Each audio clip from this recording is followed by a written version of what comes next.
welcome to Pure Dog Talk. I am your host, Laura Reeves, and as always, I am thrilled to have my dear friend, Dr. Marty Greer, back to join us. And today we are going to talk about fluffy dogs. That's how I describe myself. So we're going to go with fluffy, not just fat. Mhm. It's a nice So, way to put it. yeah, I like fluffy. Mature, well-rounded, all those things.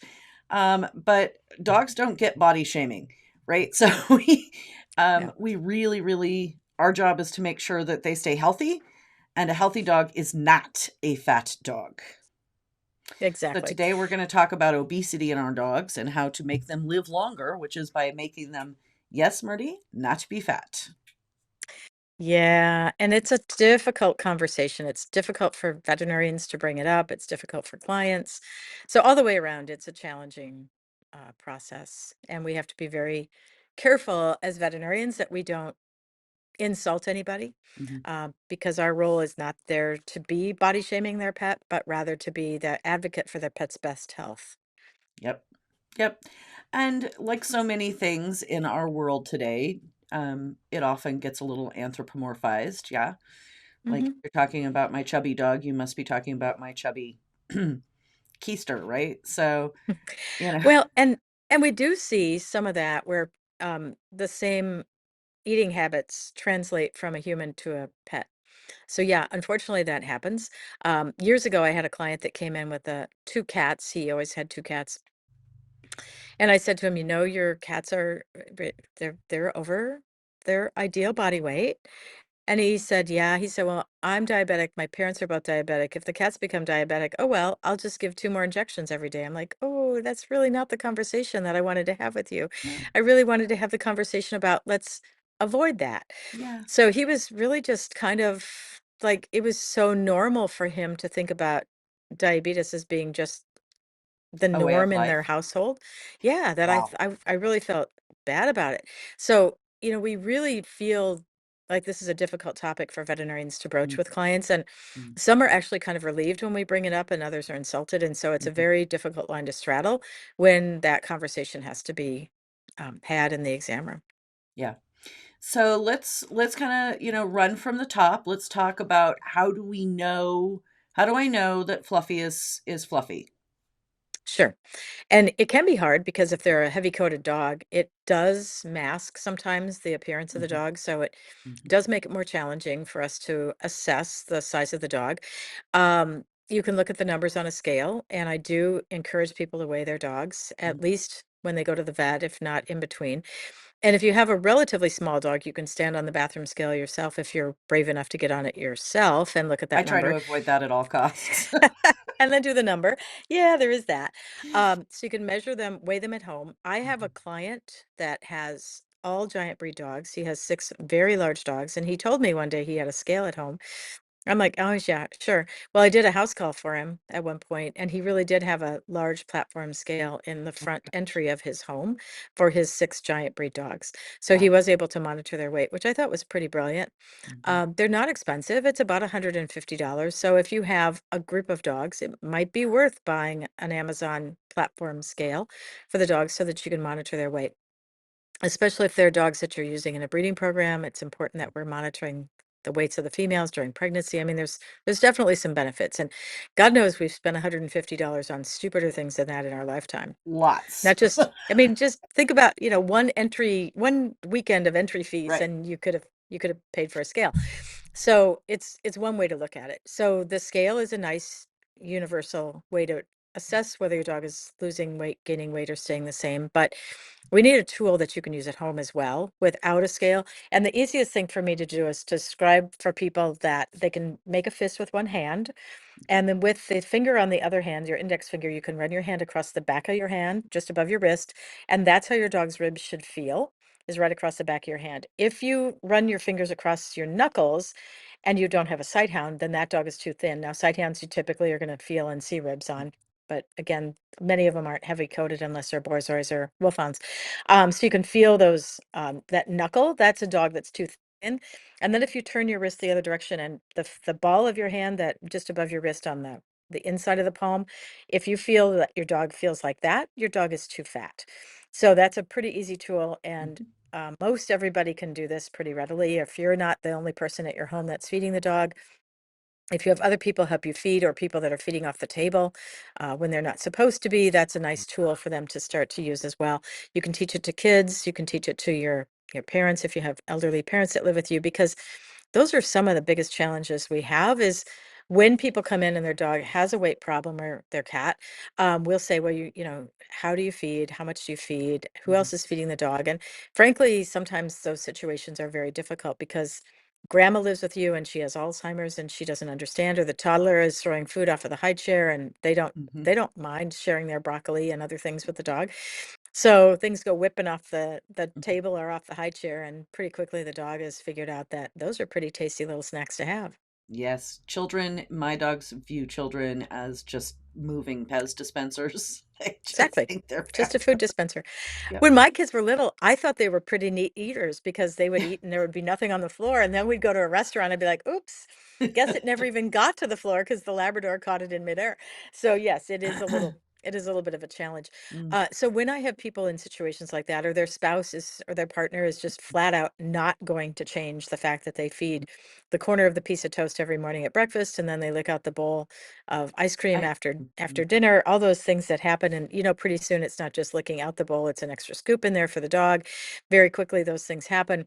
Then you just have to say, okay, if I cannot control what the other people in the family are feeding the dog, then I just have to cut back the amount of food, Mhm. and realize that the dog isn't going to get as well a balanced diet as if they were feeding exclusively a balanced diet. But as long as 90% of the diet is dog food and 10% or less is flinging off the table, then you're probably okay with the quality of the diet. So, talk to me about, because this is what I run into a lot with folks that have maybe one of my dogs, right, that I've placed with them or what have you. And I see the dog and I say, yeah, no, we got 5, 10 pounds, got to go, right? Right. And they say, well, we feed how much the bag says to feed. Hmm. That's not Right. always the right answer. So, how do we talk to No. folks about that? Well, you have to adjust the food up and down based on the dog's activity level and their spay or neuter status. As soon as we spay or neuter a pet, their caloric requirement goes down by 25%. So if you were feeding 4 cups a day, you have to feed three. If you're feeding a half a cup a day, you have to feed even, like a tiny bit. So you may get to the point with really small dogs that you count the number of kibbles, not I, measuring it in a cup. I literally make Kim count the kibbles that he gives the Mm-hmm. Chihuahua because Mm-hmm. when I'm gone, I come home and I'm like, she's a whole pound heavier. I'm like, I can Yeah, tell that's just from picking impressive. her up. Yeah. Yeah, that's impressive. And I take care of a lot of dogs, of course, but I take care of a bulldog that I'm especially proud of. He turned 14 in June. Oh my And gosh. yeah, I know. And he's comes in to see us once a week now for his laser treatments, but we saw him frequently for the last several years of his life every 5 weeks. So we were really careful with monitoring him. Part of the time he would live with his owner, part of the time he would go to the owner's parents' house. So we had to really monitor this dog carefully because grandma and grandpa tended to overfeed. Mhm. So we were on this dog every single 5 week period of time, monitoring this dog's weight. How do you think a bulldog got to be 14? Not because they let him get fat. He was maxed out at 65 pounds. That's as heavy as I ever let him get. But he would have happily been a 100-pound dog. Happily, except Our that his Chihuahua little would body. gladly be a, Yeah, a Saint Bernard if I just let yeah, her. She had no exactly. problem. Exactly. So you can't entirely rely on what the label says on the bag. You have to go on activity, just like when you go to the store and you see that sign on the cabinet or the refrigerator at the checkout where it says balance what you eat and drink with what you do. And you really have to do that. Is you if you're overweight, you're not moving enough, or you're eating and drinking too many calories. So you have to really look at it in that perspective. And that's difficult because people are really hung up on what the bag says or how much they feed. And I've had people that I've said to them, okay, well, how much do you feed? And they would say, I feed a cup twice a day. And I'd look at the dog and think, this is not an 8 ounce measuring cup. So what exactly do you mean by a cup. And then they would say, "Oh, the McDonald's supersize cup?" I'd be like, "Yeah, that's 4 cups." So, no, you can't do Right. that. So, Right. when a veterinarian tells you how much to feed, it is assumed that it is a dry measure, 8-ounce measuring cup, not just the amount that you have mounded over the top or the extra handful that you throw in or the Scoop. extra Yeah. goodies. Yeah. Exactly. So you really have to be careful with that, and it's Right. super important that we're accurate in how our dogs are being fed for their weight and for their health. So we see more health problems with joints, with Mm. cancer, with heart disease, with respiratory disease, um, diabetes, all the way down the line. All the things that we're putting ourselves at risk for having with obesity happens to our pets. So it translates pretty directly into those. So you really have to think hard about what's best for your pet and not what makes them the happiest. But we know that dogs that are ideal body condition live longer, live 2 years longer. And if you watch the Purina commercials, they say dogs fed Purina dog chow, fed correctly, will live 2 years longer. And that is actually true. I know who did the study. It was Dennis Lawler many years ago when Purina did a lifetime study. And they had two groups of dogs, one group that they let eat all they wanted, free choice for their entire life. This is the only study, a lifetime study that will ever be done in a laboratory because of the expense. So Mhm. they let one group of the dogs eat all the food they wanted, and then they had a litter matched pair. So Mm. if they had a brother, if they had a boy, they had a brother. If they had a girl, they had a sister, and they would let them eat 3/4 of what that dog ate at his or her max, and those dogs live 2 years longer. And 2 years is a very long time in real dog life. That's like 14 years to you and me, right? Isn't that how we always Yes. calculate that? 7 to 1. Yes. So it's a pretty long period of time, and that's a fairly simple thing to do. And I don't know anybody that the day that they come in with their pet to be euthanized or that the day that they lose their pet from a natural cause, that they look at me and say, I was good 2 years ago. I could have let him go then. No one says that. They all say, I wish I had more time. And you and I are now giving all of our listeners a gift of 2 years for every one of their dogs if their dog has an obesity problem or a weight problem. We are gifting them for free 2 years. 2 years. You always say if love could have made you live forever. Well, love is not equal a million pounds of dog food. And I think that is the thing that I've encountered with the owners of truly obese dogs. They feel like they love the dog, right? They Hmm. feel like love, food is their love language, Hmm. sincerely, and they Right. feel like they are loving their dog. And I just want to say to them, and have on more than one occasion said, you are loving your dog to death. Hmm. Exactly. And it's So. easy to continue to give that love language of food to your pet, but to do it in a way that has lower calories. So I think that's kind of the bottom line is we're not going to convince people that they're going to stop giving their dog treats. I mean, that's just not a practical thing for us to talk people into. So, because that is their love language, that is the way that they communicate with their pet in a lot of uh, in a lot of realms. So, instead of feeding them extra, you can do some simple things by changing the treats that you give. So, you can do something as simple as um, changing to vegetables or fruit. I love Yes. fruit and vegetables as a treat for their pets. And other than grapes and raisins and onions, you can feed your pet almost any other fruit or vegetable. Low calorie, a cup of green beans has 30 calories, a cup of dog food has 300. So, very quickly, you can add fruits and vegetables, carrots, broccoli, Carrots. lettuce. I love Um, carrots. I often do carrots. My favorite, and the dogs absolutely go nuts over it. You know how you have an ice maker in your refrigerator? mhm, My dogs hear the ice maker and they all come right. screaming. Like, one of the dogs knew how to actually work the ice Yeah. maker, would make their own ice Yes. cubes because those Yes. are their treats.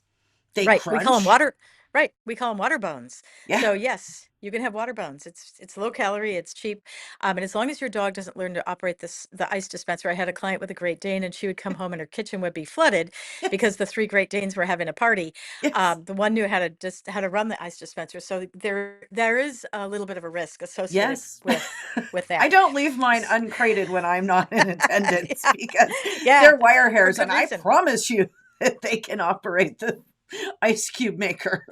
Oh, yeah, for sure. We are at the Kentuckiana cluster of dog shows, and I'm talking to Dr. Karen Potter. She is a German Wirehair Pointer breeder, a Trupanion breeder, and she's also a veterinarian. And Karen's going to talk about what true companion means to her as a breeder and also what it means for her as a veterinarian. When I became a true companion breeder and I sent my litters out, I knew that they were going with 30 days of coverage had one of my owners have an emergency with them. That's comforting to me as a breeder to know that they can get help. As a veterinarian, there are many cases where we have to make decisions on how to treat things based on financial restraints. And when the financial restraints come into play, we can't always do absolutely everything for that pet. So if my puppies are covered at least for those first 30 days, I know that if they get sick, they can get the best possible care. But, you can do some other really fun things. You can Mm. put other things in the freezer. So I have people that will freeze their dog's food in with chicken broth or Mhm. yogurt, put it in muffin tins so that they have like a 6 or a 12 pack Mhm. of their kibble already made up. Put it in the freezer. In the morning when you leave for work, you can give the dog that tray. Now, make sure it's a metal muffin tin and not a silicone muffin tin because Mhm. a lot of dogs will tear that up.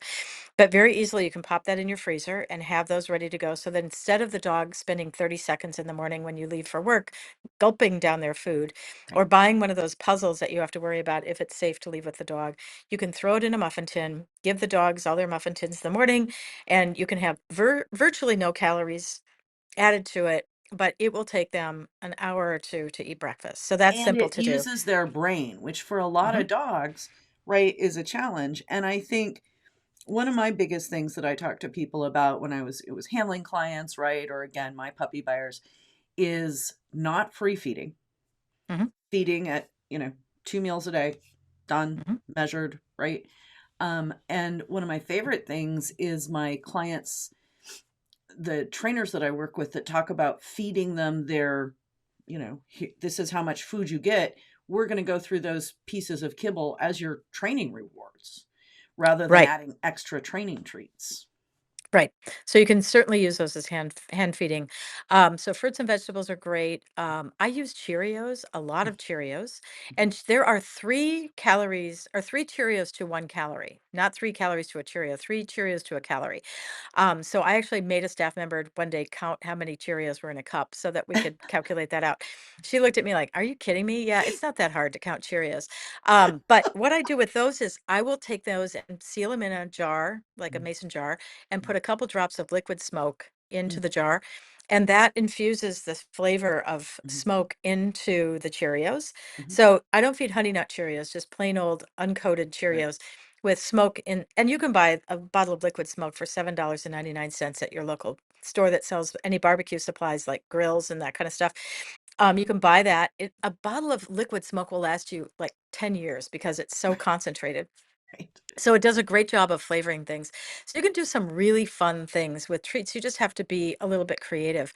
You can freeze your carrots so that they don't eat those even fast. You can freeze apples. So a lot of dogs don't like citrus and they don't like pickles and things like that, but some dogs do. So they'll eat cucumbers. I have people that come in all the time and tell me what their dog rated in the garden. So Yes. one will be the raspberry raider and one will eat the tomatoes. And The so plum you pretty tree. Mine were yeah. crazy about the plum tree this year. I'm like, just spit out the pits, guys. Yes, exactly. Be careful with the pits because those can cause some blockages if you have a Mm, small enough dog. mm, But yeah, there's a lot of fun things that you can do. So it's more a matter of being creative and it doesn't necessarily take a lot of time. I mean, how hard is it to mix some kibble in with some yogurt and throw it in the freezer in a muffin tin and then pull it mm, out every time that you go? So you have 2 muffin tins per dog, one in the dishwasher, one in the freezer. right. So you've always got it rotating and it's just Perfect. it's not hard. The puzzles are I always worry a little bit about leaving puzzles with dogs because I'm I, not sure that they're gonna stop at the consuming the kibble part and not I'm just chew up the I puzzle. wouldn't I only do those under Mhm. supervision. I also Right. love, particularly for puppies, getting my P's and my F's confused. For puppies, the snuffle mats, have you seen Mhm. those? Where they're Mhm. little knotted things and you just kind of throw the kibble in there and they have to work to find each one. I love those because again, it makes them think, they use their brain, it takes them a minute, all that kind of stuff. Mhm. Right, and Patricia McConnell, who was a great behaviorist, she's retired now, she's not gone, but she's retired. She used to talk about taking a handful of kibble and just throwing it out in the yard. Mhm. But I've also heard other behaviorists say that they don't want the snuffle mat or that yard feeding technique because they don't want the dog out there snarfling around in the yard looking for things that they aren't supposed I to don't find. do it So, in the yard mhm. Yeah, so because it's of something that. to think about based on the breed of dog you have and how Yeah, destructive they are. But again, you don't want to leave a snuffle mat with most adult right, dogs right. because they can tear it up. Puppies, their teeth aren't big enough to cause much damage, but the bigger dogs I just can get love into to use trouble. it for puppies when I first get a puppy Hmm. home or I'm, Hmm. got one that I'm sitting on for a couple of weeks before it goes to somebody else, whatever.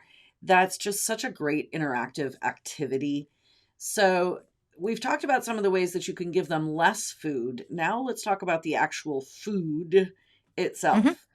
Sure. There are low calorie or low fat. I had a fascinating conversation with one of my guests about the different designations, right? What those mean on Right. the food bag. Um, I'm always a little leery of those, so talk to me about that. Well, there are several different versions of it. Hills makes a metabolic diet. Royal Canin makes a satiety diet, so it's supposed to help make them feel more satisfied.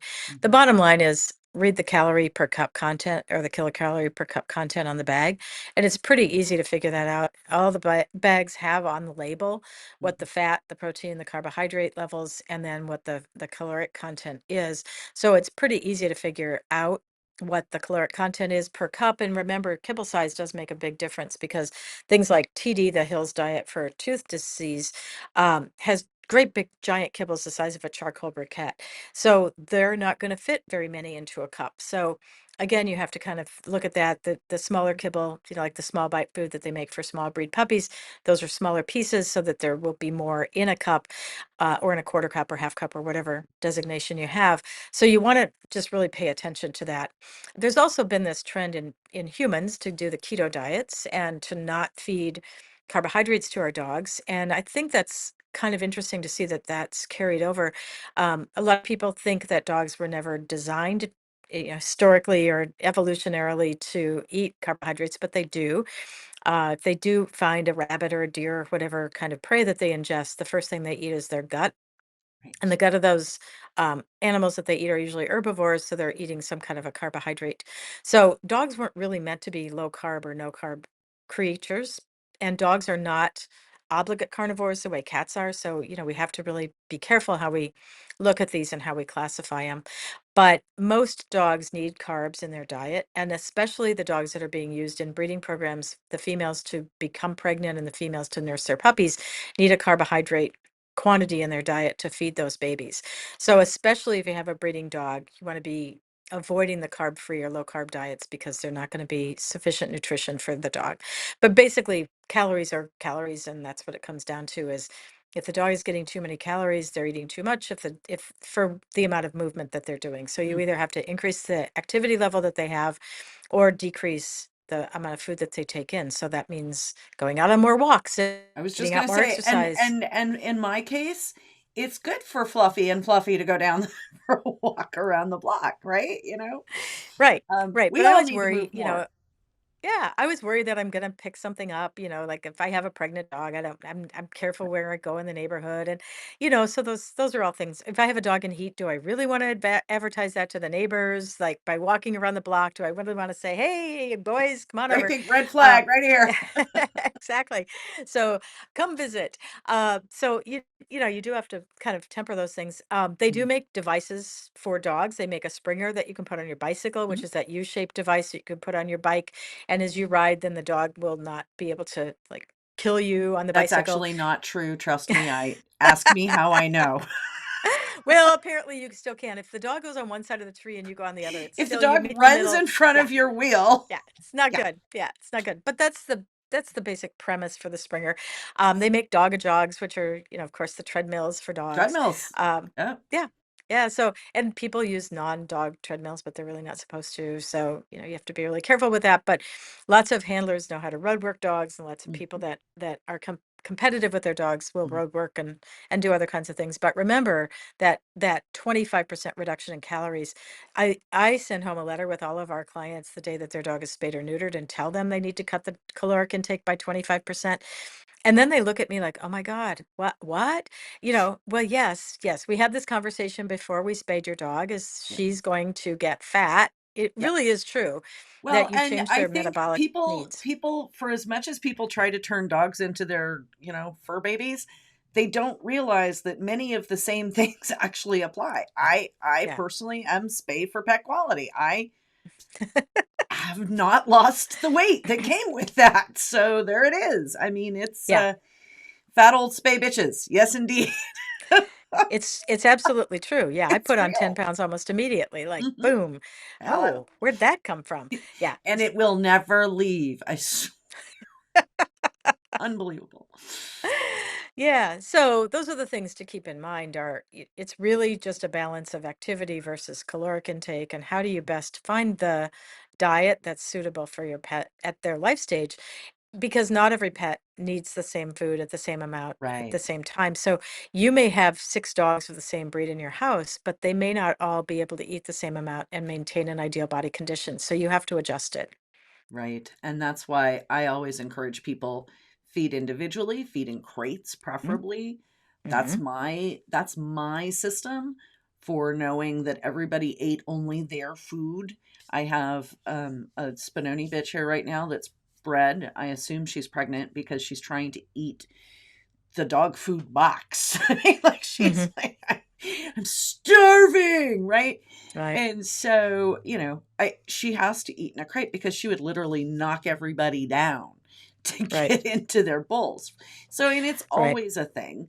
Um, Well, okay, and so the other problem is if you have 6 dogs mhm, and one of them's sick, you may not notice that they stopped eating right, until the day that you look at them and realize that they've lost 7 pounds. yeah, And you're shocked because you had no idea, because the other dogs kept snarfing up their food. So, yeah, yeah, feeding individually is absolutely essential when you have a group of dogs. I yeah. I would never feed any other way but in crates. I know lots of people don't and think we're crazy, but I promise you every eat and see most of mine are in the I can't get weight on them Mm. category, right? So Mm. that's the other thing.